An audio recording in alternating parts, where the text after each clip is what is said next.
Assalamualaikum warahmatullahi wabarakatuh. Perkenalkan, saya Cipto Anggita Nurdewanto. Di sini saya akan membawakan presentasi yang berjudul Terkenalnya Bahasa Indonesia di Mata Dunia. Presentasi ini disusun berdasarkan makalah yang sebelumnya telah saya buat untuk memenuhi tugas besar mata kuliah Bahasa Indonesia. Bahasa Indonesia adalah bahasa resmi negara Republik Indonesia yang memiliki sedikit kemiripan dengan bahasa Melayu. Bahasa Indonesia merupakan bahasa yang termasuk mudah untuk dipelajari dan dimengerti. Ada beberapa alasan mengapa bahasa Indonesia diminati oleh warga asing, terutama bagi pelajar dan pengusaha. Pertama, bahasa Indonesia cenderung mudah dihafal karena dalam kosakatanya merupakan penyerapan dari kosakata asing, sehingga dapat mempermudah orang asing dalam menghafalnya. Kedua, negara Indonesia termasuk negara yang memiliki jumlah penduduk yang besar di dunia. Dan yang ketiga, Indonesia sendiri dipandang sebagai negara ekonomi baru. Apa saja sih yang akan kita bahas dalam presentasi kali ini? Yang pertama, saya akan menunjukkan kehebatan bahasa Indonesia di mata dunia. Yang kedua, hambatan bahasa Indonesia untuk menjadi bahasa internasional. Dan yang ketiga, apa saja sih upaya yang dapat kita lakukan agar bahasa Indonesia menjadi bahasa internasional dan menjadi tuan rumah di negeri sendiri. Di Australia, bahasa Indonesia merupakan bahasa terpopuler keempat. Ada sekitar 500 sekolah tingkat dasar yang mengajarkan bahasa Indonesia di sana.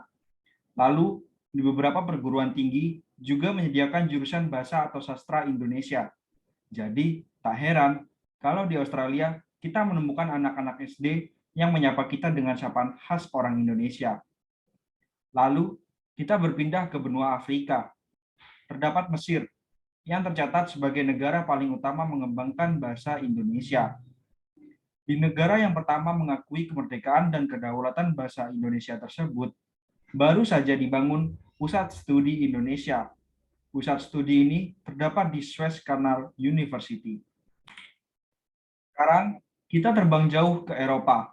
Terdapat Italia yang juga memiliki minat mendalam terhadap bahasa Indonesia.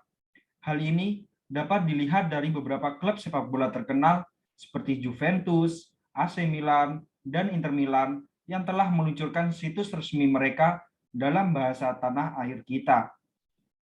Lalu, di benua Asia, kita menemukan Jepang sebagai negara yang juga intens mendalami bahasa Indonesia. Di negara matahari terbit ini, telah lama dibangun pusat-pusat studi Indonesia.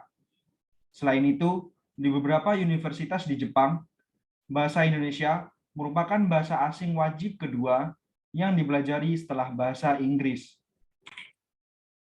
Hal yang dapat menghambat bahasa Indonesia menjadi bahasa internasional dapat dilihat dari beberapa aspek.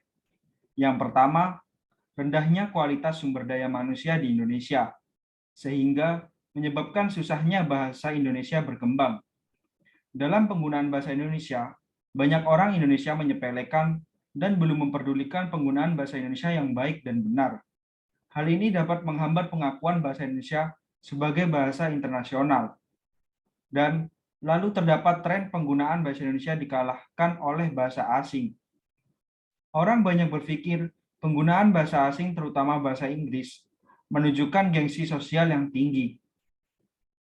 Lalu yang kedua, daya tarik politik ekonomi yang rendah.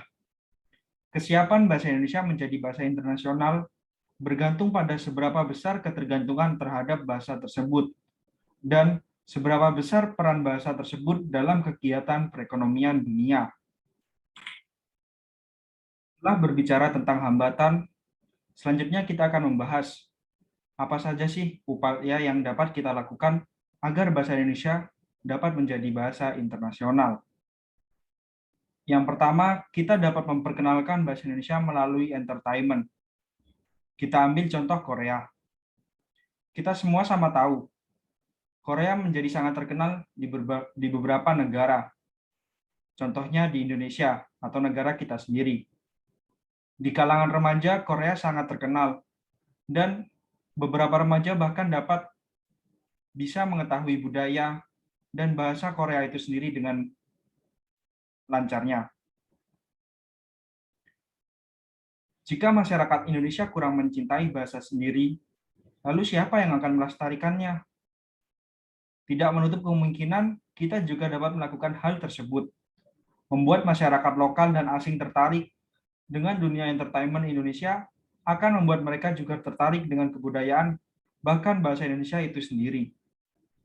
Menciptakan drama atau film dengan menarik dan terjual di pasar internasional dapat menarik masyarakat asing penasaran akan negara Indonesia. Selain itu, penyanyi berbakat yang dimiliki Indonesia juga bisa menjadi aset penting dengan menciptakan karya yang go internasional dengan menggunakan bahasa Indonesia yang diiringi oleh musik yang enak didengar. Selain itu, kita sebagai warga negara Indonesia juga wajib mempertahankan jati diri bahasa kita. Saat ini terdapat banyak persaingan bahasa internasional yang ada. Selain itu, kedudukan bahasa Indonesia sebagai bahasa nasional semakin kabur jika bercampur dengan bahasa ibu dan bahasa asing. Bahasa Indonesia merupakan bahasa yang mudah dipelajari dan dimengerti karena bahasa Indonesia tidak membutuhkan penggunaan nada, tambahan partikel setiap kata maupun perubahan kata akibat perbedaan waktu, seperti yang terdapat pada beberapa bahasa milik negara lain.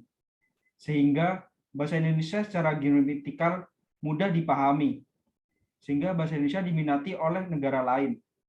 Namun, kebanyakan orang Indonesia yang pesimis akan negaranya mungkin akan merasa malu terhadap bahasa Indonesia, mengira bahwa bahasa Indonesia hanya dipelajari dan digunakan di Indonesia, dan menganggap bahasa Indonesia kalah menarik dibanding bahasa asing lain. Mereka pasti akan terkejut bila mengetahui betapa populernya bahasa Indonesia di dunia. Oleh sebab itu, kita sebagai warga Indonesia harus menggunakan bahasa Indonesia dengan baik dan benar. Apabila kita sudah menggunakan bahasa Indonesia yang baik dan benar, maka secara tidak langsung orang yang berada di sekitar kita akan tertular. Beberapa saran dari saya, perlunya kesadaran warga Indonesia untuk menggunakan bahasa Indonesia dengan baik dan benar, lebih mengembangkan bahasa Indonesia agar dapat menjadi bahasa internasional. Kita sebagai generasi muda, sudah saatnya mengembalikan bahasa Indonesia ke bahasa yang seharusnya.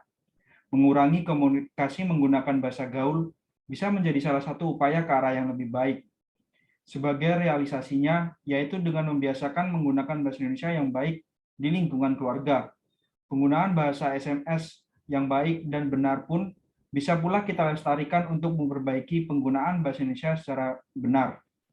Sekian presentasi dari saya. Semoga apa yang saya sampaikan dapat diterima dan bermanfaat. Kurang lebihnya mohon maaf. Saya Cipto Anggita Nurdewanto, pamit undur diri. Wassalamualaikum warahmatullahi wabarakatuh.